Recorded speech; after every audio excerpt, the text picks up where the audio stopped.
2 or 3, perhaps, years after we are gone and in our graves, when they have cause to speak of this wild place, may call it by the name of Emma's Dell. Daffodils by William Wordsworth. I wandered lonely as a cloud that floats on high o'er vales and hills, when all at once I saw a crowd, a host of golden daffodils. Beside the lake, beneath the trees, fluttering and dancing in the breeze. Continuous as the stars that shine and twinkle on the Milky Way, they stretched in never-ending line along the margin of a bay. 10,000 saw I at a glance, tossing their heads in sprightly dance. The waves beside them danced, but they outdid the sparkling waves in glee. A poet could not but be gay in such a jocund company. I gazed and gazed, but little thought what wealth the show to me had brought. For oft when on my couch I lie, in vacant or in pensive mood, they flash upon that inward eye, which is the bliss of solitude, and then my heart with pleasure fills, and dances with the daffodils. To the Daisy by William Wordsworth.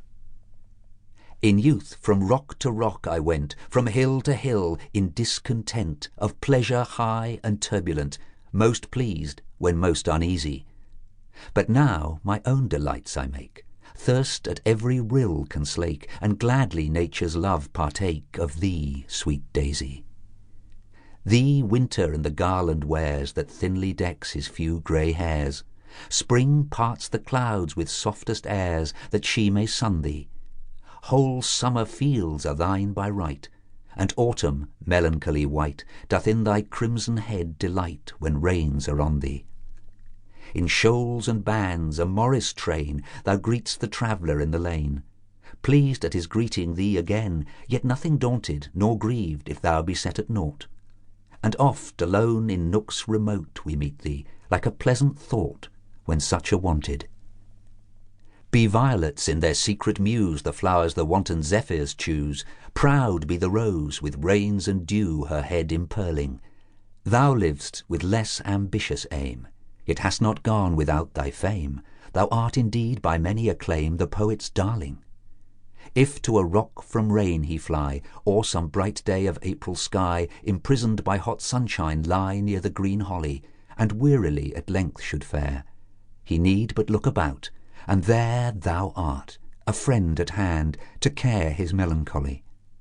100 times by rock or bower, ere thus I have lain couched an hour, have I derived from thy sweet power some apprehension, some steady love, some brief delight, some memory that had taken flight, some chime of fancy wrong or right, of stray invention. If stately passions in me burn, and one chance look to thee should turn, I drink out of an humbler urn, a lowlier pleasure.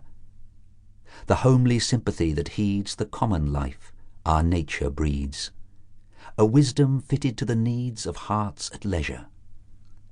Fresh smitten by the morning ray, when thou art up, alert and gay, then, cheerful flower, my spirits play with kindred gladness. And when at dusk, by dews oppressed, thou sink'st, the image of thy rest hath often eased my pensive breast of careful sadness. And all day long I number yet all seasons through another debt, which I, wherever thou art met, to thee am owing. An instinct call it, a blind sense, a happy genial influence, coming one knows not how nor whence, nor whither going. Child of the year, that round dost run thy pleasant course, when day's begun, as ready to salute the sun as lark or leveret, thy long-lost praise thou shalt regain, nor be less dear to future men than in old time. Thou not in vain art nature's favourite. A Flower Garden at Coleorton Hall, Leicestershire, by William Wordsworth. Tell me, ye zephyrs that unfold while fluttering o'er this gay recess, pinions that fan the teeming mould of Eden's blissful wilderness, did only softly stealing hours there close the peaceful lives of flowers? Say, when the moving creatures saw all kinds commingled without fear, prevailed alike indulgent law for the still growths that